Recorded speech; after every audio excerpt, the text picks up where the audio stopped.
Semakin hari, perkembangan konflik rumah tangga Hotma Sitompul dan Desiree Tarigan semakin memanas.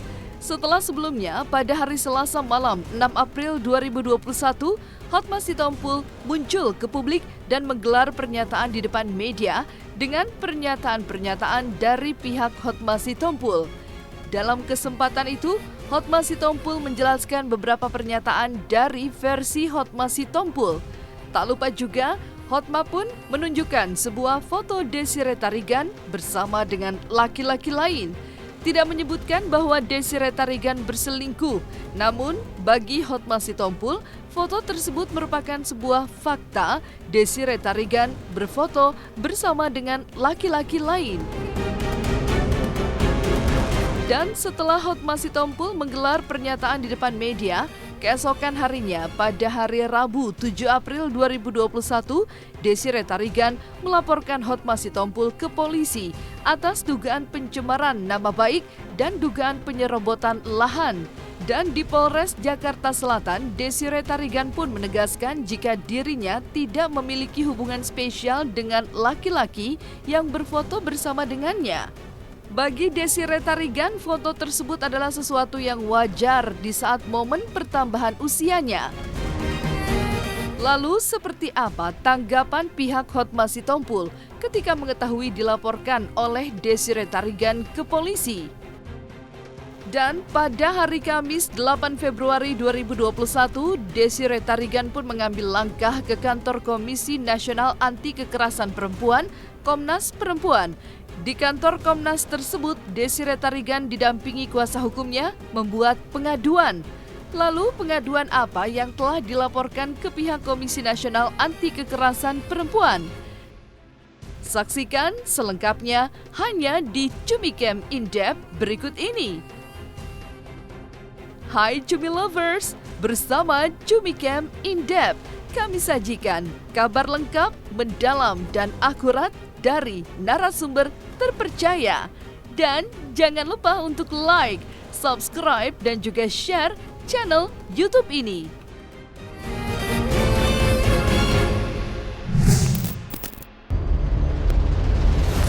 Babak baru setiap hari terus bergulir bak bola panas antara hubungan Hotma Sitompul dengan Desiree Tarigan. Ya, publik hingga saat ini masih dibuat terkejut dengan konflik rumah tangga Desiree Tarigan dengan Hotma Sitompul. Pasalnya, selama ini sebelum konflik yang terjadi di antara mereka berdua, diketahui oleh publik dan masyarakat, hubungan rumah tangga keduanya terlihat romantis dan harmonis, seperti yang terabadikan di media sosial milik Desiree Tarigan. Namun, pada akhirnya, publik terhenyak ketika mengetahui Desiree Tarigan tidak satu atap lagi dengan Hotma Sitompul. Dan keduanya memiliki versi masing-masing mengapa kini antara Desiree Tarigan dan Hotma Sitompul sudah tidak satu atap lagi. Maka ketika pada hari Selasa 6 April 2021, Hotma Sitompul akhirnya untuk pertama kalinya angkat bicara. Dan disusul pada hari Rabu 7 April 2021, Desiree Tarigan mendatangi Polres Jakarta Selatan untuk melaporkan Hotma Sitompul ke polisi. Maka babak baru selanjutnya adalah pada hari Kamis 8 April 2021, Desiree Tarigan mendatangi Komisi Nasional Anti Kekerasan Perempuan, Komnas Perempuan. Didampingi kuasa hukumnya, Desiree Tarigan menjelaskan maksud dan tujuannya ke kantor Komisi Nasional Anti Kekerasan Perempuan, Komnas Perempuan. Berikut penjelasan dari Desiree Tarigan.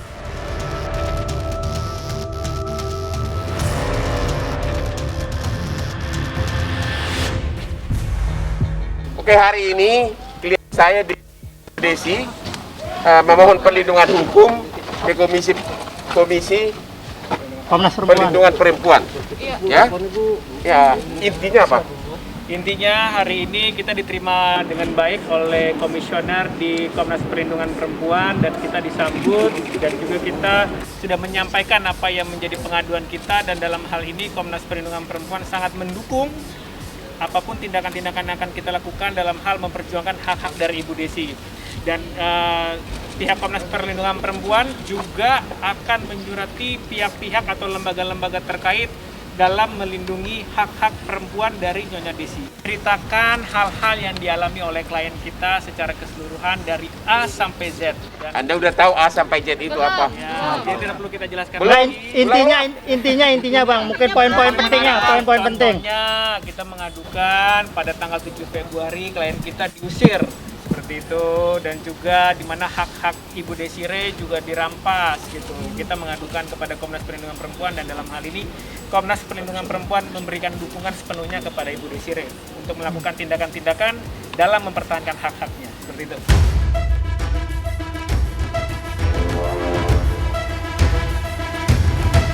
Setelah tadi telah menjelaskan maksud dan tujuan Desire Tarigan ke kantor Komisi Nasional Anti Kekerasan Perempuan, Komnas Perempuan, Desire Tarigan menjelaskan seperti apa psikologis dirinya yang saat ini pada akhirnya harus menghadapi peliknya persoalan rumah tangganya dengan Hotma Sitompul. Seperti apa perjuangan dirinya yang kini tetap semangat dan terus berdiri tegak ketika konflik rumah tangganya dengan Hotma Sitompul menjadi konsumsi publik. Lalu adakah setelah panasnya konflik rumah tangganya dengan Hotma Sitompul membuat untuk terfikir bisa berdamai dan kembali ke pelukan Hotma Sitompul? Mungkin ada namanya? Wanita yang sedang sedih dilaporin, mesti Anda jawab sekarang untuk jalan damai. Kejam banget di kau. Janganlah. Iyalah. Belum lagi dituduh katanya mengambil dari dapur. Yang kau ambil itu kan disuruh itu peralatan kamu Mami Toko ya? Apa aja itu? Ada opsinya island, kompor, oven, microwave. Seorang pengacara besar melarang istrinya hanya kompor microwave. Aduh, pusing gue ini. Kenapa aku terlalu kalah sama istriku ya? Pusing gue ini. Kalau kompor aja begitu, tapi gayanya di medsos, wow.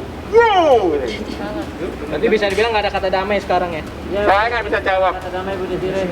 Kalau sekarang ini masih parah, ya. Jadi juga ingat, saya dituduh mencampuri perkawinan. Saya tidak pernah bertanya, kenapa dia cerai 2 kali? Nggak pernah gua tanya, bukan urusan gua.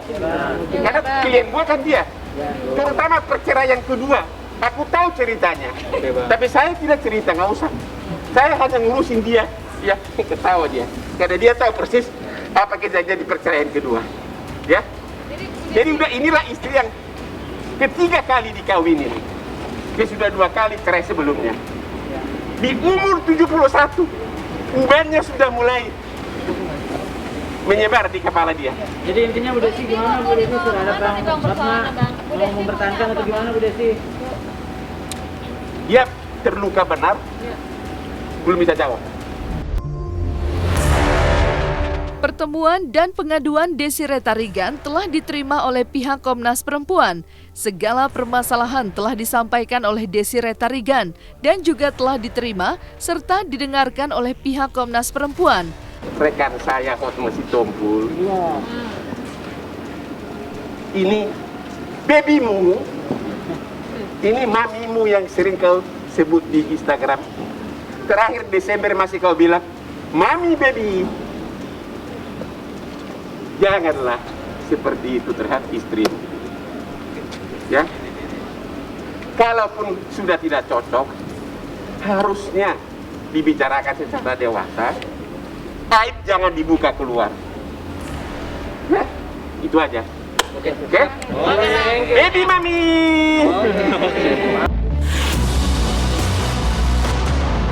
Setelah pada hari Rabu 7 April 2021, Desire Tarigan telah melaporkan Hotma Sitompul ke polisi, maka reaksi dan respon pun diberikan oleh pihak Hotma Sitompul. Semua aduan yang dilaporkan oleh Desire Tarigan pun disesalkan dan semuanya tidak benar seperti apa yang diduga. Inilah bentuk bantahan serta tanggapan dari pihak Hotma Sitompul. Lalu benarkah dalam waktu yang akan mendatang pihak Hotma Sitompul akan melaporkan balik Desire Tarigan ke polisi? Ya, sepertinya saya nggak pernah ya ngomong selingkuh ya, tetapi saya pernah bilang ada yang memang seseorang yang oleh Pak Hotma itu dijelaskan tidak boleh berhubungan sekali, 2 kali, itulah yang akhirnya mereka ke Bali katanya, ya itulah puncak dari semua persoalan. Jadi saya boleh dibuka semua, saya tidak pernah bilang Desire selingkuh, tidak, tetapi ada laki-laki yang memang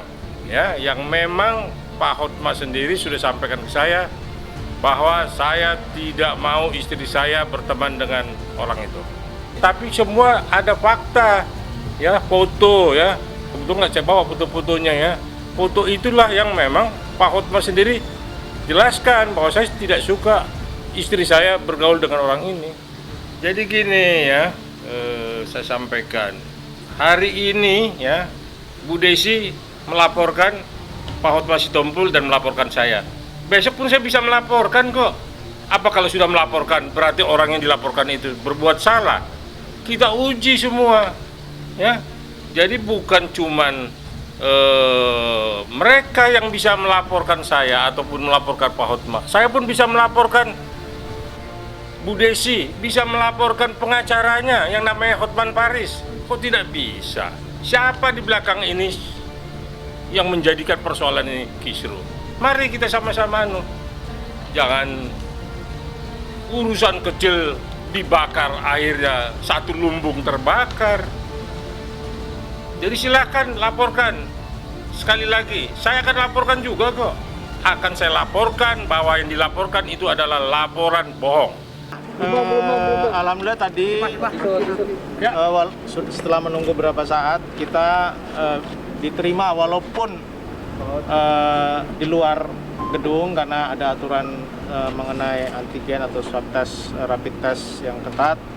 Jadi diterima di luar gedung oleh Ibu Della, ya. Ya itu yang membuat akhirnya kami juga namanya kita membela klien, ya, mendesak untuk bisa segera bertemu dengan atau menyampaikan pengaduan dan permohonan perlindungan kepada Komnas, karena pertemuan tadi ya sedikit banyak menurut saya, kelihatan saya ya mengingatkan kembali traumanya yang dialami selama beberapa waktu ini, ya, dari semenjak bulan Februari itu. Jadi tadinya mau diterimanya hari Senin, kami mohon dengan sangat dan mendesak, dan alhamdulillah Ibu Della mengabulkan permohonan kami untuk ketemunya besok siang jam 14 WIB. Tadi sempat ada rasa takut atau trauma nggak sih ketemu, lihat langsung untuk yang pertama kalinya kan selama ini tidak melihat semenjak kejadian tadi kemarin? Masih trauma, masih ada rasa takut. Ya, jadi sedikit tambahan yang mungkin agak sulit bicara, ya, kita hanya melihat bahwa ini orang kecil, ya, dia sudah mengabdi dengan tulus, ikhlas, ya, artinya dia korbankan waktunya lebih banyak dengan keluarga, ya. Kita tahu siapa yang kliennya, orang yang terpandang, ya, pokoknya kelasnya ya di atas semualah rata-rata kita. Nah itu, tapi mendapat perlakuan seperti ini tentu ini sangat bukan lagi mengecewakan tapi menakutkan, ya, karena di luar sana kan ada ribuan bahkan jutaan, ya, asisten rumah tangga yang seyoganya itu menjadi bagian dari keluarga itu, ya, karena dia ngurusin dalemannya kita semua di keluarga, ya, semua daleman orang lain nggak lihat, dia bisa lihat gitu loh. Nah tapi tiba-tiba mendapat perlakuan itu sehingga bukan hanya kepercayaan tapi juga menimbulkan ketakutan, dan berharap dengan ini ya tidak dialami oleh istilahnya kaum, ya, yang mencari sesuap nasi dari orang-orang yang terpandang untuk berduit lah di Indonesia ini. Ya, kita justru bersyukur sudah bisa diterima, tinggal membawa rapid test jam 14 kita akan melakukan pengaduan dan permohonan perlindungan secara resmi. Nah, selesai sudah Cumi Lovers bersama Cumi Camp In-Depth. Kabar lengkap, mendalam, dan akurat dari narasumber terpercaya. Dan jangan lupa untuk like, subscribe, dan juga share channel YouTube Cumi Cumi.